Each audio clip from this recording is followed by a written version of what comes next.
This episode is brought to you by the new D9 Business Directory. Shop Greek owned brands from a variety of categories. And if you are a Greek author or business owner, add your profile today at d9business.com. Honoring those trailblazers who preceded us is just as important as leaving a legacy for those who will follow us. Greekly Speaking is about highlighting Greeks today who are creating positive change for tomorrow. We hope you enjoyed this episode. Hi, welcome to Greekly Speaking. I'm Eric Tucker, and joining me for this episode is author and entrepreneur Warren Galloway of Phi Beta Sigma Fraternity Incorporated. Warren was initiated in the Lambda chapter of Phi Beta Sigma in 1985. He spent over 14 years in the banking industry at an executive level, and because of his experience in the field, Warren has made numerous appearances on various media outlets. One of his more notable ventures, the Microloan Conference, is a national annual event that focuses on microlending. Brother Warren Galloway, thank you for joining us on Greekly Speaking. How are you doing today? I'm doing phenomenal. Thank you for inviting me to be a guest. The pleasure is all ours, and we are delighted to have you spend a few minutes with us. We noticed some content that you were posting and generating out on social media and some of the initiatives that you had going on. And we just had to try to reach out to you to see if we can connect and just touch base with you and learn a little bit more about your brand. And we're going to get into all of that, trust me. But as you know, on Greekly Speaking, first we have to know who we're dealing with. I don't care what executive you are. We got to get a little bit about your Greek background, man. Did you have any Greek influences in your life coming up? So the irony of it is that I became a member of Phi Beta Sigma without having any Greek influences in my life growing up. And I say that because I'm actually a legacy. My father plays Lambda chapter 1964. And my father was a civil rights leader down in Mississippi, and he left Mississippi and got involved with the Black Power movement. So as a result, my father really didn't talk a lot about his Sigma life when he was at Virginia Union. He would always sing his school fight song, and he would talk about the civil rights movement, but he never really talked about Black Greek life for him as a student at Virginia Union. But I remember seeing his yearbooks and I seeing people standing in line, but none of that meant anything to me. I remember school days. That's what I remember. I remember school days. But when I stepped on the campus of Central Michigan University in the fall of 1984, I met a gentleman named Jeffrey Malloy, who ended up being like a mentor to me on campus. And he just so happened he was a Sigma, but I didn't know what a Sigma was, so it really didn't mean anything to me. And then he started introducing me to all his friends. And coming to find out they all were Sigmas, and I was like, I'm at this PWI school, 300 Blacks out of 16,000 students, and I'm meeting these sharp brothers on campus. And hey, I started asking him, hey, I'm looking at this upperclassman, like, hey, hey, when you guys get together, I would love to just hang out. It wasn't a fraternity thing to me. It was just some intelligent, smart brothers. They were in the School of Business, which is where I was planning on going into. They were on the basketball team. They were on the football team. They were in track. They were in the science department. They were in the education department. It was just a phenomenal group of Black men that I just wanted to be around. And then they had these 40 young ladies around campus following them. They were Sigma sweethearts. I was like, oh, okay. And then my girlfriend the first semester became a Sigma sweetheart. And I'm like, okay, well, this must be a really good organization. But, I watched these guys and they watched out for me and helped me out whenever I needed help. So it was me that went to Jeff and say, if you guys have anything, please invite me. I actually went to the STEP show. I saw Sigmas, but still didn't make the connection. But when I went to that smoker, as we used to call him back in the day, I left out there like, I'm pledging immediately. And at that time, you could pledge as a freshman. So I was 18 years old when I went online. I was 18 years old when I crossed. And I pledged that next semester. And that was March 30th, 1985, 36 years ago.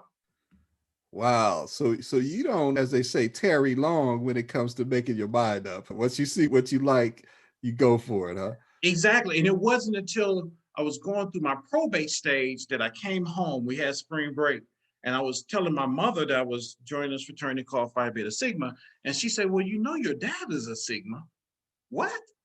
They were separated at the time. So I called him up and tell him I'm pledged, and he was all excited. And then I say, you know what?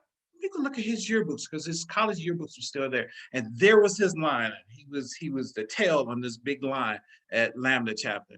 And then after I crossed, he sent me a picture of the following year's yearbook, which I have all of those yearbooks myself now, of him as a brother. And so I pledged without any influence of my father because I pledged the right organization. Wow, man. Hey, I've been there, man. I had a cousin named Zeta. I just thought it was a cool name. I didn't know. And her dad, my uncle, man, just he pledged at the exact same university I did. I had told the brothers, hey, I don't have any Greeks in the family. I didn't know. But come to find out after the fact, his real name was my line name, Romeo. And we Wow. it was eerie, man. So I know that feeling that you and your dad must have had sharing in that experience, man. So how many brothers came in and crossed with you? We started with five, ended up with three. The other two brothers actually were transfers. And so they're a little bit older than me. I was a freshman and they were going into the junior year. And to this day, we're still tight, both professionally. All of us are doing well. It was just a blessing to not only become a member of Phi Beta Sigma, but to have line brothers that also had great aspirations and have been able to achieve them as fathers, as community leaders, and as professionals. The other thing, too, and which I didn't know at that time, but I know now because our chapter had started in 79 and I pledged in 85. So they were still young. We had about 20 something brothers on the yard. Since 1979, we've graduated 99% of the brothers who've come through our chapter. Wow.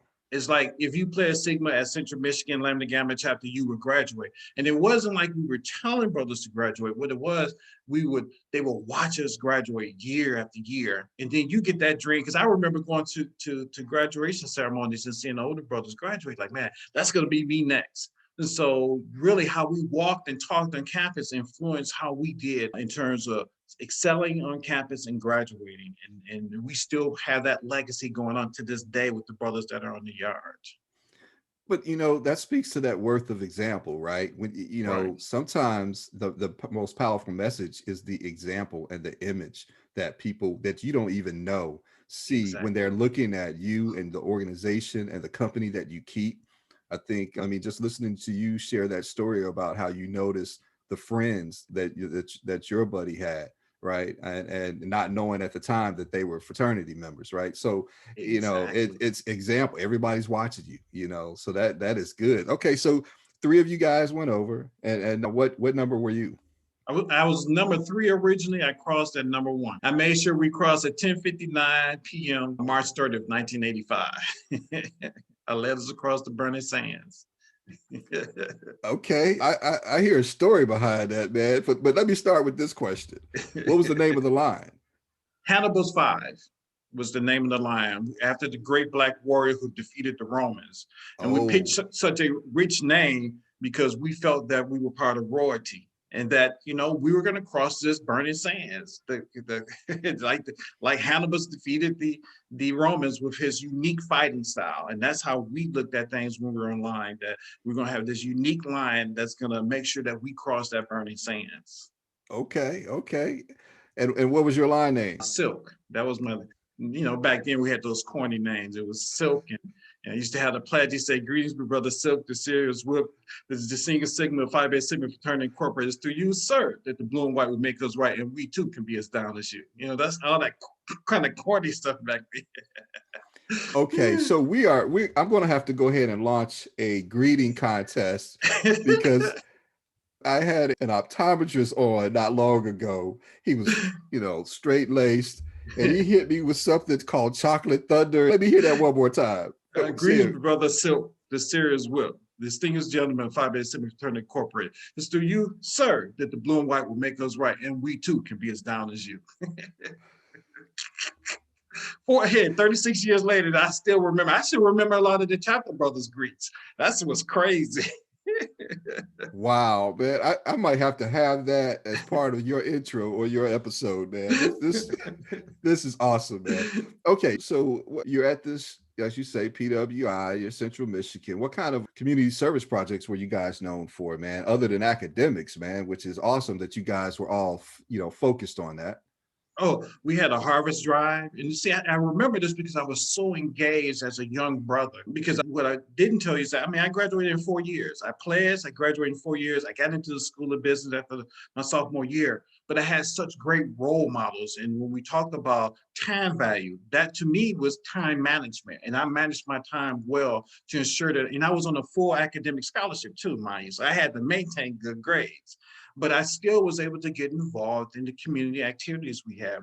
We did a harvest drive where we collected canned goods for the community. We had a large, at the time, a reservation, Indian reservation. So we would collect goods and donate to the reservation. And now it's a huge casino, but back then it was just a reservation.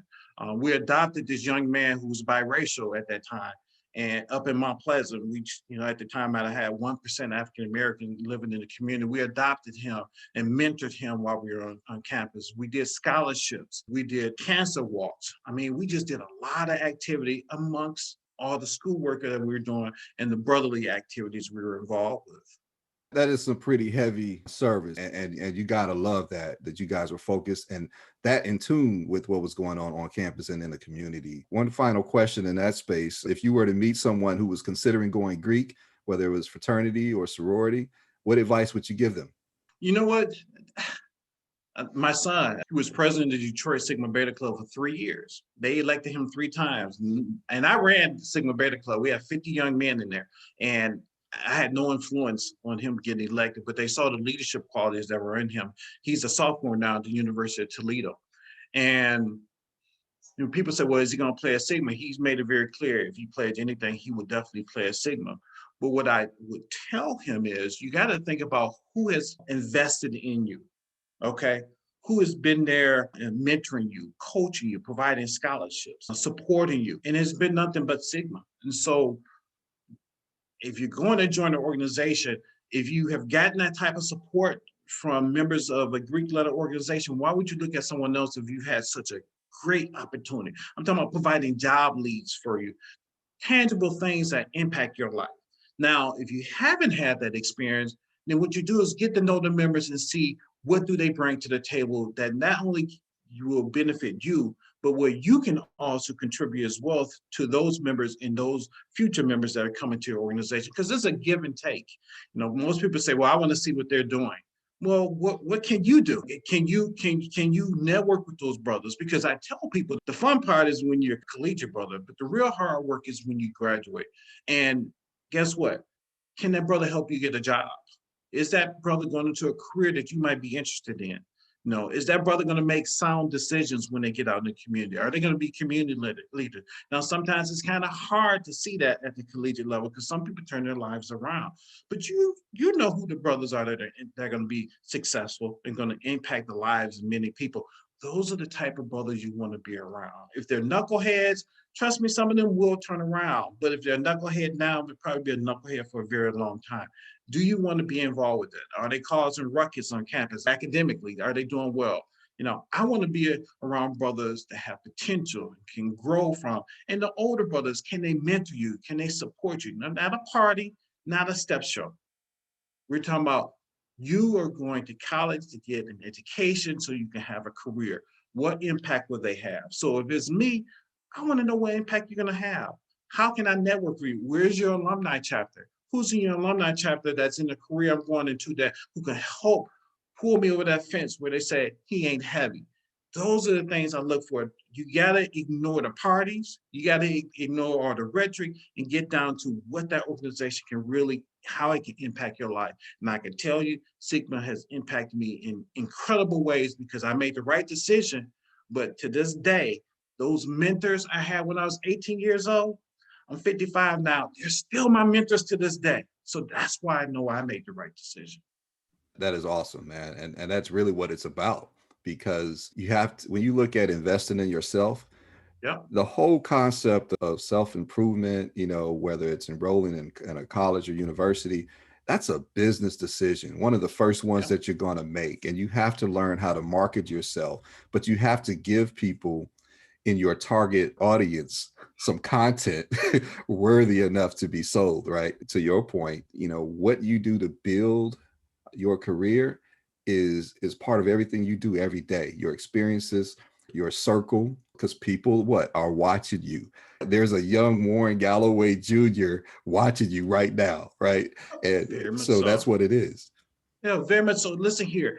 At the beginning of the pandemic, when everybody was struggling, all of our alumni came together and we put together a life skill workshop that went over 8 weeks.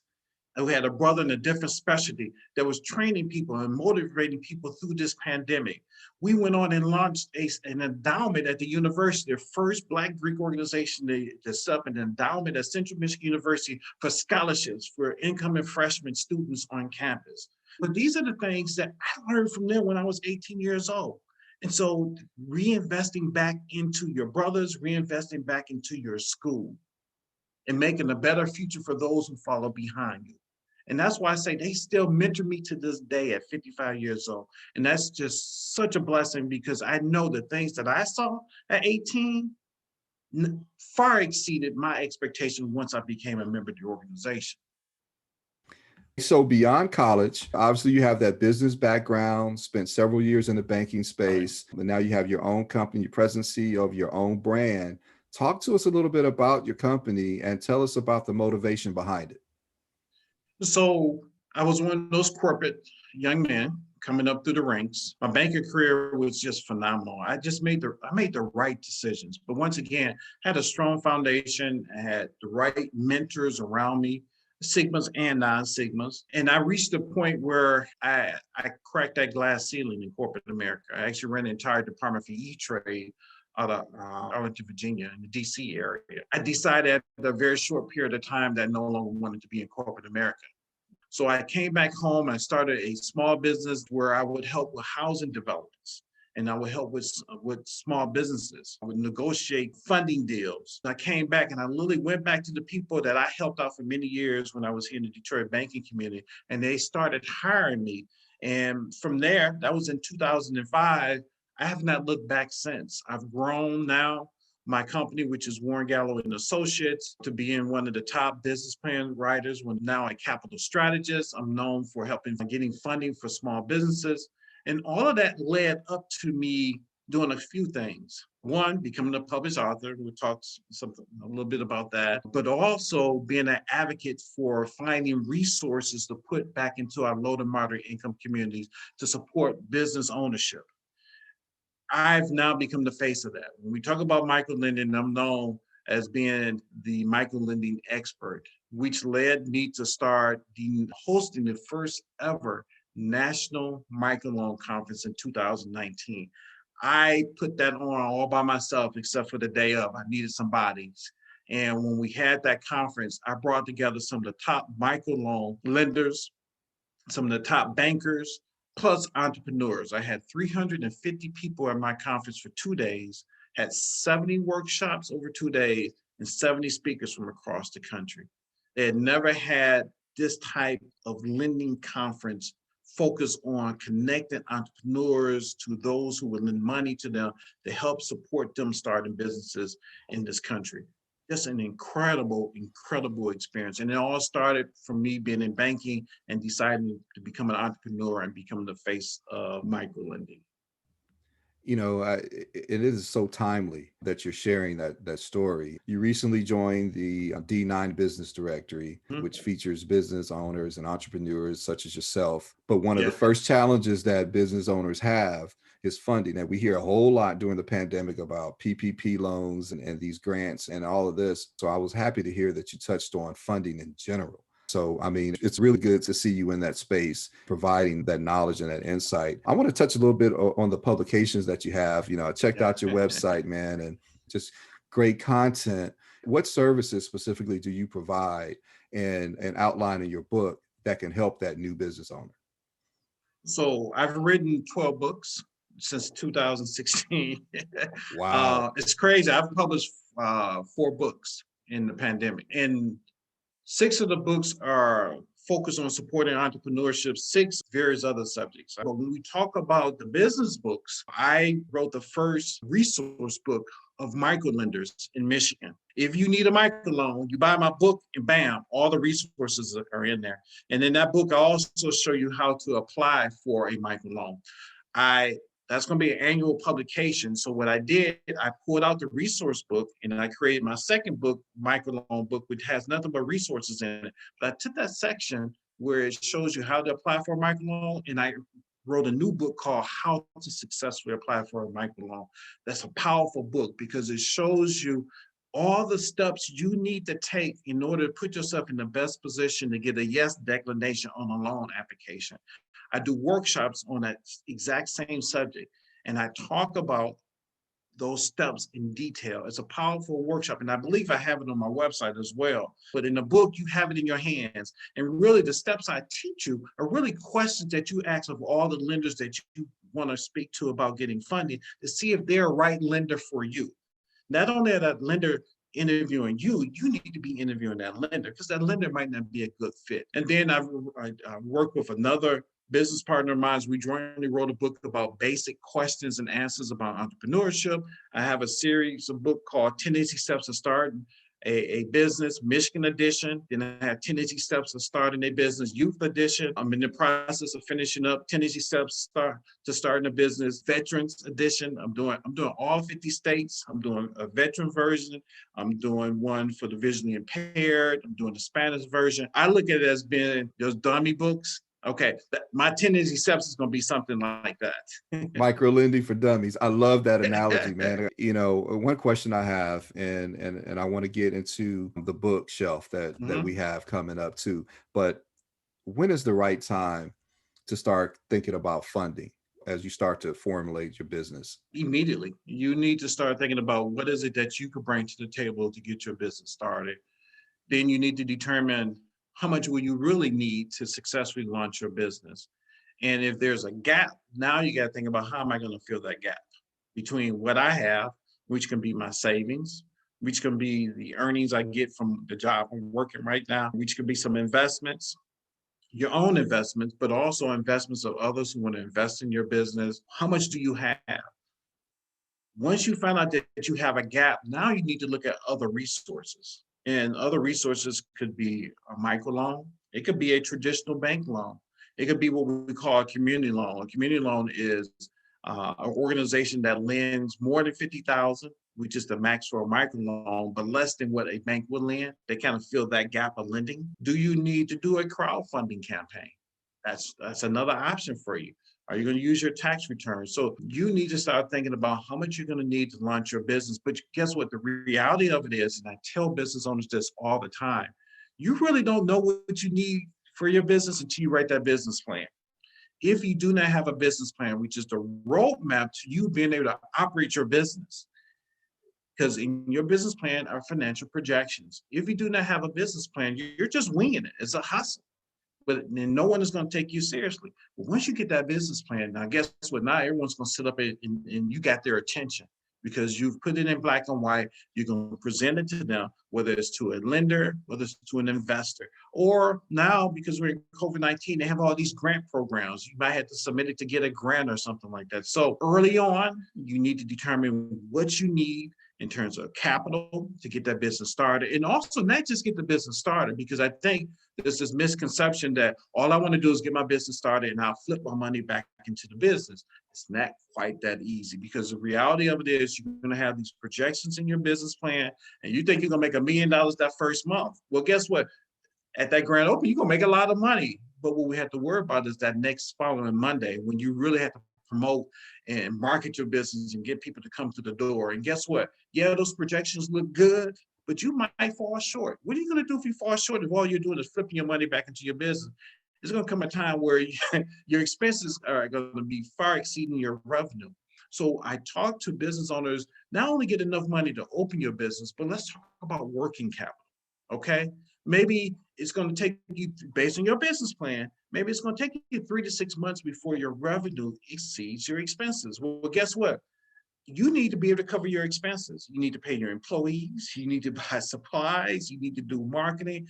So when you go out and you're looking for capital to launch it, let's think about working capital and take that and put that on top of your original need. Now, what is working capital? Working capital is take a look at your expenses for that 3 to 6 months, depending on how long you want working capital for, total that and put it on top of your loan. And guess what that information is? It's in your business plan. So you can't do anything in terms of identifying how much you need for your business until you get that business plan done.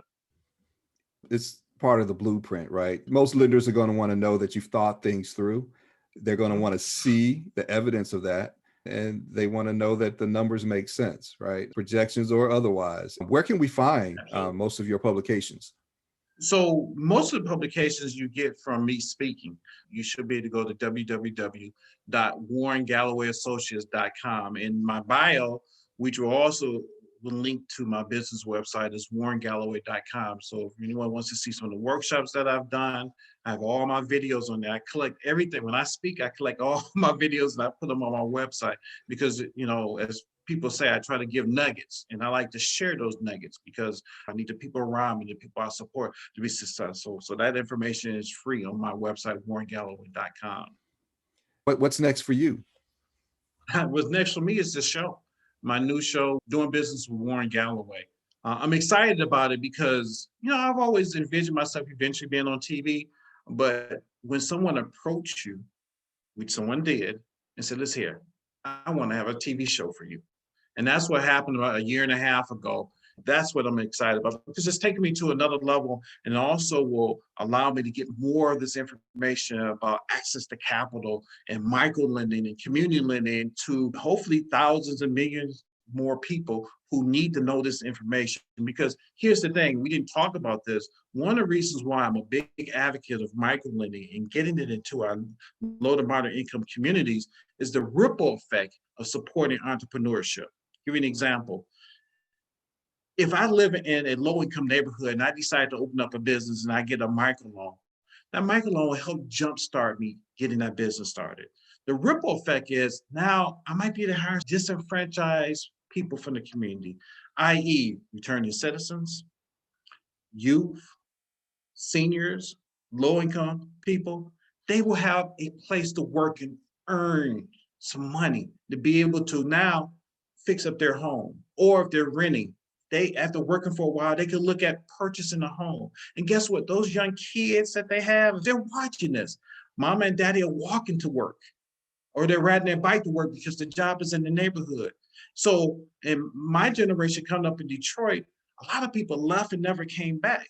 But the impact of you circulating dollars back in community and employing people in communities that those young kids see this and guess what? They're thinking like, oh, when I go to college, I'm coming back home because I want to open up a business right down the street from where my mother and father are working because I see that neighborhood coming back. I want to be part of the revitalization. So it helps retain talent. And now you begin to see the investments back into the community and the communities come back and they come back stronger than ever before because large corporations are not going to go into the low income neighborhood. It will have to be entrepreneurs that we support right now that are willing to take that risk and open up a business and keep those dollars circulating in the community and creating more jobs. And what happens when you're not only hiring people in your community, but you're actually influencing people in your community to do the same thing that you're doing, right? They're going to Exactly. seek that expertise and then you create that network, right? And, I'm excited for all the businesses you have a chance to touch and help. But you know what? I'm the most excited for your son because he has a positive Black role model that he can look up to, man. And I hope that image permeates throughout the pandemic. I hope we can use imagery like that to give the pandemic a vaccination and just make a whole lot of 400 years of yesterdays go away. And I believe it can happen because Absolutely. we didn't always have direct access to the concepts that you're speaking on. Well, thank you. And one last comment. I think it's important for the viewers to know that it's not all doom and gloom during the pandemic. It's actually a chance for opportunities. And I know of African American businesses that are thriving in the pandemic. They just created the right model that will fit in this pandemic and thrive. I got a business owner called Detroit Soul, African American family owned restaurant owned by two brothers. Their model was a fit for, carry out and deliveries. And I'm helping them open up a second location in the midst of a pandemic because they're thriving so well. So no, you don't have to take this journey of entrepreneurship by yourself, that there are individuals like myself that are spread across the country who are passionate about what we do, but more importantly, we want to support you in being successful in turning around your community and providing economic opportunities as well as jobs for people who live near where you're going to have your business. Hey, that is a sign of an exciting future. And a culture that can adapt is one that will Mhm. survive. And I think you speak very well on that topic, man. And once again, thank you for taking a few minutes to share with us Thank you. your Greek It's a journey, pleasure. Mr. Smooth as Silk, and Warren Galloway, Phi Beta Sigma Fraternity Incorporated. And we appreciate you sharing your subject matter expertise in that micro Thank lending you. space. And don't hesitate to let us know when you have more exciting news coming up in the future. Okay. Definitely will. And thank you again for allowing me to be on your show. Our pleasure. Have a good one. You as well. Take care.